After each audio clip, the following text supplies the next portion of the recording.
Good morning, good evening, good afternoon. Welcome, welcome, welcome. I am back. Right. So we had a half an hour delay from SpaceX. But we are back on schedule. They are in the process. So we are about to watch a Starlink launch.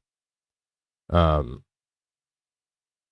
about to launch 22 Starlink satellites for the final launch of the sixth shell. And then in a few hours, like I said, I won't make it because tomorrow's a work day and they keep delaying that one as well. So probably 5:36. I might catch it on the other side if it still hasn't went yet.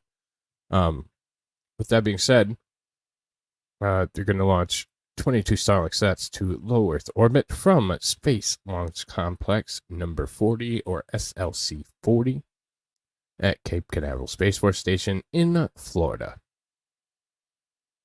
They have a couple more backup opportunities. 12:33 p.m. Eastern Time and 12:35 a.m. Eastern Time on the 9th, so tomorrow. 6 backup opportunities. So there's several backup opportunities. It all looks good as of now. So I'd be really surprised if it doesn't go up right now. This is the 14th flight of the first stage booster supporting this mission, which previously launched CRS-22, Crew 3, Turksat 5B, Crew 4. So 2 different crewed missions. CRS-25, Eutelsat HOTBIRD 13G, mPOWER-a, PSN SATRIA, and 5 Starlink missions. So like we talked about before, they were only designed for 7 flights. They pushed that to 18 so far. But once you get to that 7 to 9, it becomes heavily discounted. And then that 9 to 15 is usually just Starlink. Although we've seen more people booking flights on heavily used boosters. So we'll see. Scheduled to land on a shortfall of gravitas in the Atlantic Ocean. So where are we at? We're T minus 21 minutes. Well, let me bring this up to live.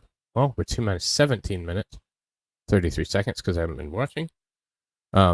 So we already got this verified go for propellant load. We already have RP1 flowing into the rocket grade kerosene, which is a carbon-based fuel. We also started fueling of liquid oxygen, which is the oxidizer for the fuel to make it burn more efficiently and hotter, producing more thrust. We're coming up on the T-minus time to start that second stage LOX loading. So that's on the second stage that is disposed of. So again, we have 9 total engines on the first stage, those Merlin 1 engines. On that second stage, we have the 1 singular MVAC engine that's optimized for the vacuum of space. Our next call out after that will be Falcon 9 begins engine chill. Command flight computer pre-launch checks, propellant pressurization. 45 seconds, we'll get that go for launch. Engine command sequence start, and liftoff at T-minus 0. This is our launch profile. We've seen this one many times at this point. We'll start with launch, go into ascent, stage separation, followed by a flip maneuver. Once it detaches, so then this will prepare to come back down to the autonomous drone ship on Earth. The top portion of it will undergo fairing separation after it's detached, and then they'll detach those payloads. From what I read, it was about 42 minutes into flight today, so we will not be here for that because SpaceX has it down to a science, so they don't cover it anymore. Just frustrating, but we'll survive. And these are our T plus times. We'll get into those later as we're going. So everything so far looks like we have a good launch. Good go for launch. 15 minutes. So let's say hello to everybody, and then we'll get into some more. So, Dog Mama, hello, hello. First, the worst hat. Ghostry. Not the first. Definitely a Fed. Love chat is the best. Please hit love chat. But what if I want to be a digger? You can do that. There's your update. SpaceX has launched the launch back to 11:38 p.m., so our coverage will move to 11:15 p.m. 30 minutes behind schedule. I try to keep you guys on your toes. Fiery, did your Vikings lose? I don't know. I'm not trying to be a dick. I just didn't see. I guess I can look. Because you're gonna lose. Because you're facing the fearless leader, so you never had a chance, bud. How do you not even have a Viking player on your team, bro? Kirk Cousins lost 20-27. Looked like a good game, though.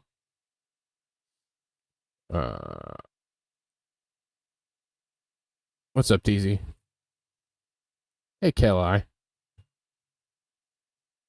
It wasn't me that was late this time. It was SpaceX. Blame Elon. Blame Elon.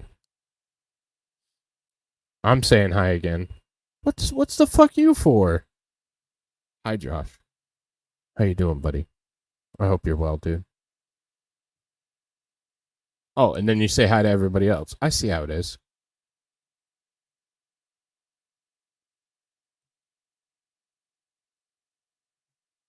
So, with that being said, we are waiting for SpaceX coverage. We will jump over here and steal NSFs for a minute without the commentary. So, this will be a standard mission, one we've seen many, many times before. Again, this is 22 of the new phase of Starlink satellites. So yeah, that's kind of where we're at. Everything is still go. I have mission control audio in the back, so we'll be able to. That's not what I want. Why is it like potato quality? There we go. Mission control audio in the back, so I can hear what's going on. Everything still looks great, and we should be on time for departure in about 12 minutes here. I found an interesting picture on X today, and I wanted to share it with you guys. I don't know if any of you guys are any of you guys are familiar with the Apollo rockets. So this is the Saturn V Apollo rocket that took our former astronauts to the moon. This is the actual height in a side-by-side equal scale of the new Starship. So again, we have the Super Heavy booster and the Starship launch vehicle, and together they are the Starship vehicle. So just kind of interesting. You can see the difference in height and size. This will be the most powerful rocket to ever leave Earth's atmosphere. Hey, what's up, Steve? Hope you're doing well, buddy.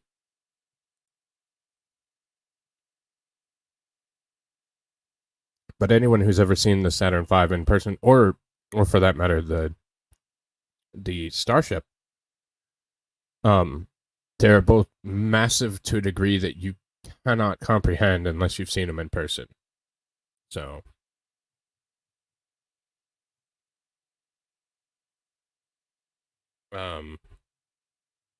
actually have,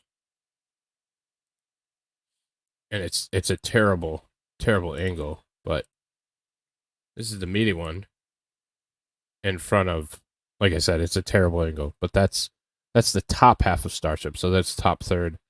You see some boxes. If I put my hand in, you'd know it was huge, but you know, I didn't put my hand up for this one. So, but just an interesting comparison. I might have.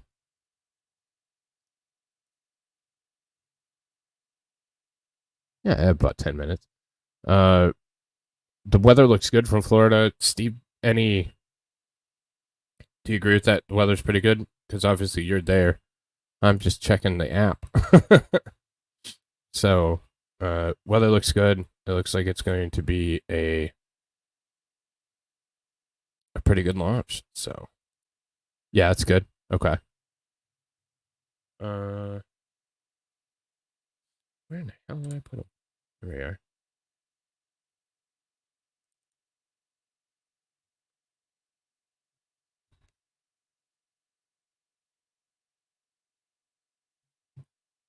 Sorry, I'm trying to look for these pictures. I could have had them ready, but I didn't. Houston, there we go.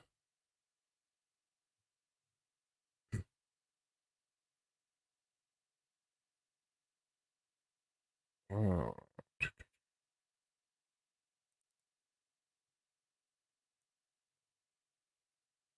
So, just so you have some reference of size, because I think it's kind of important to see how big things really are, because unless you've seen it in person and had that fortunate opportunity to do so, you don't always know. So, beautiful night, fantastic. Yeah, that's what I saw on the radar as well. So, that we seem to be good from that perspective, but it's always good to have somebody on the ground too. So, this is one of the F1 engines on the Saturn V. So there are 5 of these massive engines, and you can see the rocket. It's this white here, but these are massive. I'm not a small dude, and these things are just unbelievably massive. So, that's me in front of one of the engines of the Saturn rocket, Saturn V rocket. So it's mind blowing how massive they are, and it's even more mind blowing to think that they flew, and they flew in the late 60s, early 70s. So, pretty fascinating. So, what is that thing in front of the engine? That is me, sir. That is me. Photo credit Hayden, because he's the one who took it. Also known as the Great Aussie Overlord. So as we're waiting for the countdown here, we'll look at the post. So the T plus times. So at 1 minute and 12 seconds will be that max Q. That's the maximum aerodynamic stresses. So where the atmosphere is the thickest, meeting with the speed of the rocket, and that is the most stress that is on the vehicle at any point in flight. That's one that's really important for it to survive, and anybody in the rocketry world kind of holds their breath a little bit, although not as much anymore, because this vehicle's been incredibly reliable. After that, about 2.5 minutes into flight, we will have the main engines cut off. So that would be those first stage 9 engines will cut off.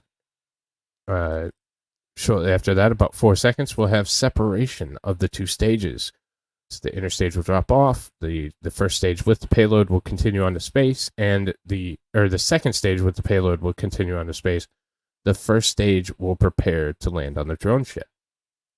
About 6 seconds after that, we'll get second engine start, and that will be a pretty short burn that will get it away from the first stage so it can do its thing and put it in that final orbital insertion into low Earth orbit.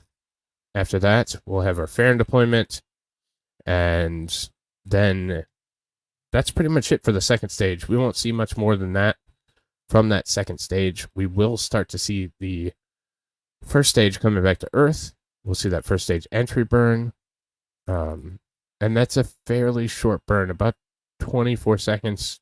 Sometimes it's a little bit less than that. But they use that in coordination with the atmosphere and the thickening of the atmosphere to slow down the vehicle. So you can start seeing it on telemetry. You start seeing the rocket start coming back down with the altitude, and then you'll see the speed break fairly quickly. It's really pretty fascinating the way that they do it. And from there, it is just finding the drone ship, which communicates autonomously with the Falcon 9 rocket, and they will mate together and provide a stable landing program, or landing platform, excuse me. So we are at T-minus 454. This is SpaceX's feed.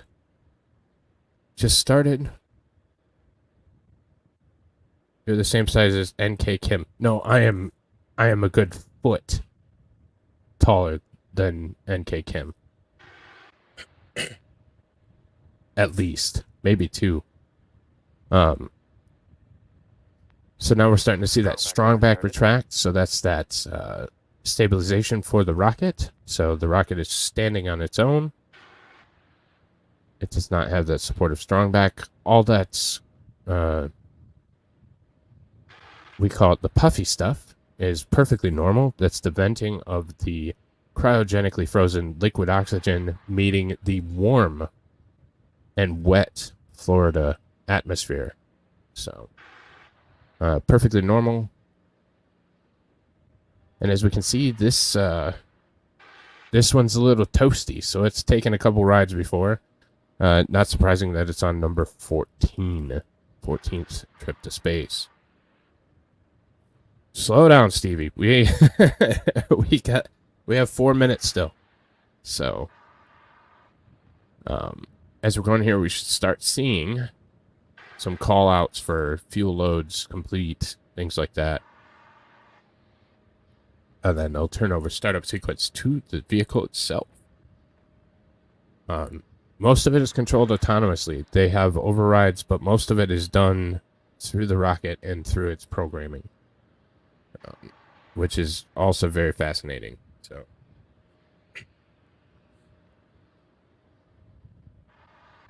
So already in that engine chill. So what engine chill is they run. Stage 1 LOX load is complete. So there's that stage 1 LOX load complete call out. They run the cryofuels through the engines to prepare them for the very cold temperatures and the shock of temperature. That process is designed so that there's no breakage or no damage to the engine or the engine components, because that oxygen is very cold, and that in turn provides cooling for the engine bell, so it doesn't overheat while it is producing thrust with extremely hot gases expanding out of it. So we're really kind of in a hold right here, as much as things happening. In about 1 minute, we'll start seeing that command flight computer and its pre-launch checks. And we'll also get a call out for flight tank pressurization. That means just adding pressure to the tanks to make sure they're stabilized for flight. Stage 2 LOX load is complete. So there's our stage 2. That's our upper stage. So that is the call out for LOX load. And again, all those vents are normal. Interestingly, those towers are for lightning. Florida has some interesting weather, and Ground gas closeouts. so there's the closeout. So they're done filling. They purged all the lines. No accidents. But all those towers, those 4 towers, are to absorb lightning strikes. So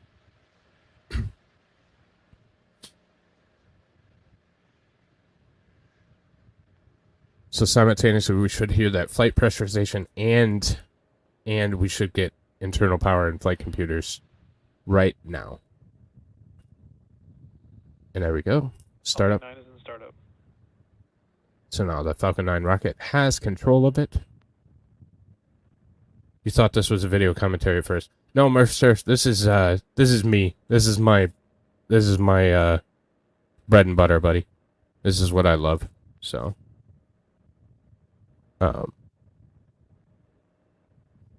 So now again, we're kind of in a they have in the background verified go no go. They don't do it, Hold. and we have a hold. Well, Port is shit. running. So I was just gonna say they don't do the extensive checklist that we see with United Launch Alliance.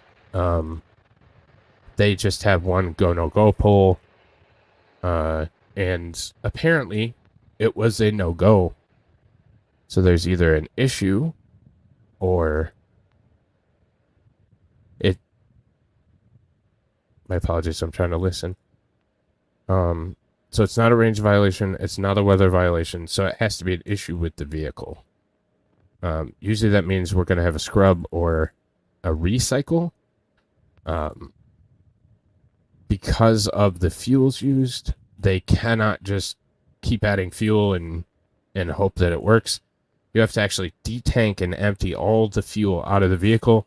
It has to recondense, go back through the system, and then be used at a later date. Or sometimes they just pump it into the air because it's complete oxygen. It's the purest form of oxygen. So sometimes it's controlled release through those vents, but we are in a hold.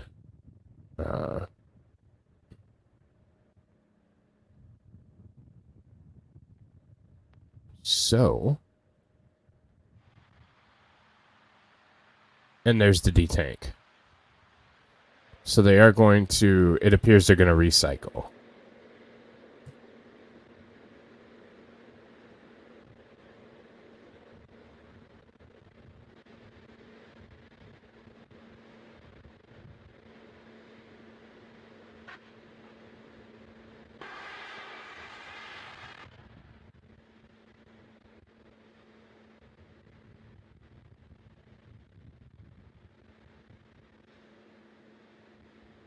It's looking like a 15-minute. I'm not hearing anything from command yet, so I'm trying to kind of listen in and see what's going on there.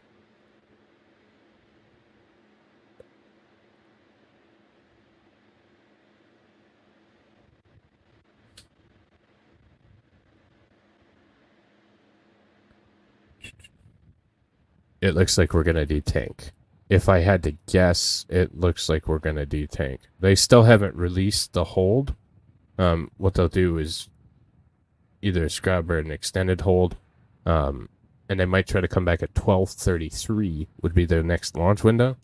But a lot of their windows are instantaneous, so that if they don't go up immediately, they're not going in that launch window. They have a ton of backups: 12:33, 12:35, and they have 6 over on the date of October 9th.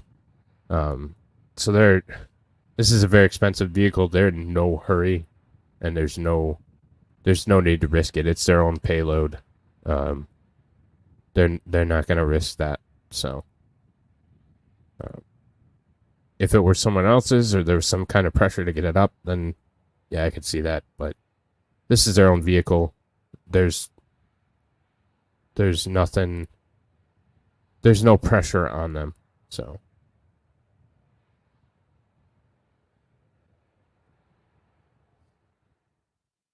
Okay, so they are saving the vehicle. Alright.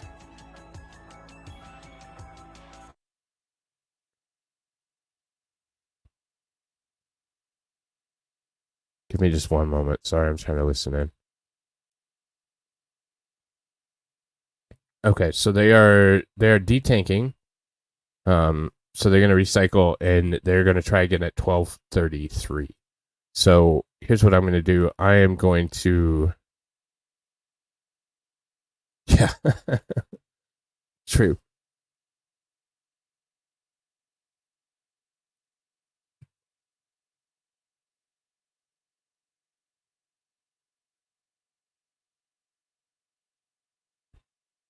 So I will post another. Oh, hang on. SpaceX is coming back up. Usually they're very clear on what they're gonna do, and they haven't been. They've been. It's kind of still up in the air.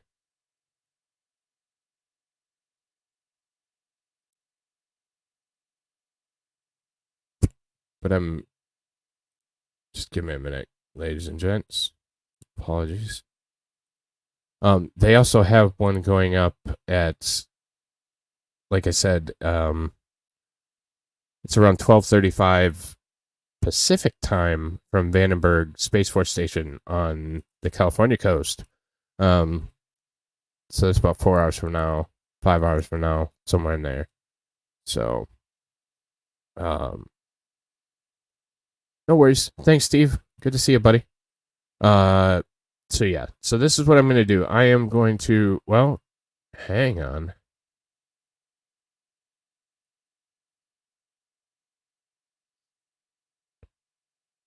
I'm trying to wait for official confirmation from SpaceX officially. I know what's about to happen. I just want to make sure. So, okay. Yep. So we are recycling. So 12:33 will be the next launch time. So I am going to end stream here. We'll make another attempt at 12:33. If anything changes, I will post on community and Discord, Twitter, all those other good things. So thanks for stopping by. We'll try again in about an hour. So I'll catch you guys soon. Have a good night, everybody.